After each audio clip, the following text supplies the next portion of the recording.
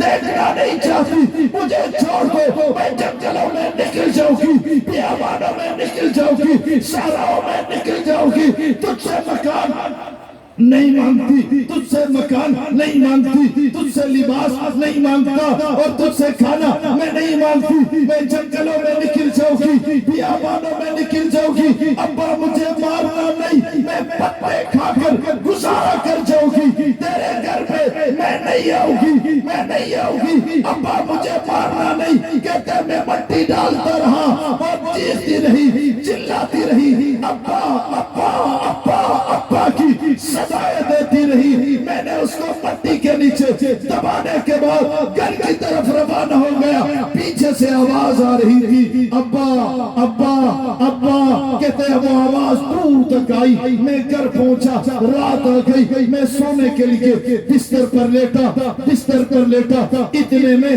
اب میں سونے کا ارادہ کر رہا تھا کہ وہ بچی سامنے آ گئی اور اس بچی نے کہا بھی ائی ذنب قتلت، ابا جان کس جرم میں تو نے مجھے مارا ہے؟ ایک دور آئے گا، ایک زمانہ آئے گا، انبیاء بھی ہوں گے، آدم صفی اللہ ہوں گے، نوح نجی اللہ ہوں گے، ابراہیم خلیل ہوں گے، موسیٰ کلیم ہوں گے، عیسیٰ روح اللہ ہوں گے، اور حشر کا میدان ہوگا، پوری انسانیت ہوگی، آدم علیہ السلام سے لے کر آخری انسان تک ایک ایک فرد ہوگا، ولی بھی ہوں گے، قطب بھی ہوں گے، ابدال بھی ہوں گے، بادشاہ بھی ہوں گے، وزیر بھی ہوں گے، مشیر بھی ہوں گے، سورج سوانے سے پہ ہوگا، اللہ کی عدالت ہوگی، جناب رسول اللہ صاحب قرآن نبی ہوگا، اس وقت ابا جان میرا ہاتھ ہوگا، تیرا گربان ہوگا، اللہ کی عدالت میں درخواست پیش کروں گی، تو نے میرے ساتھ ظلم کیا ہے۔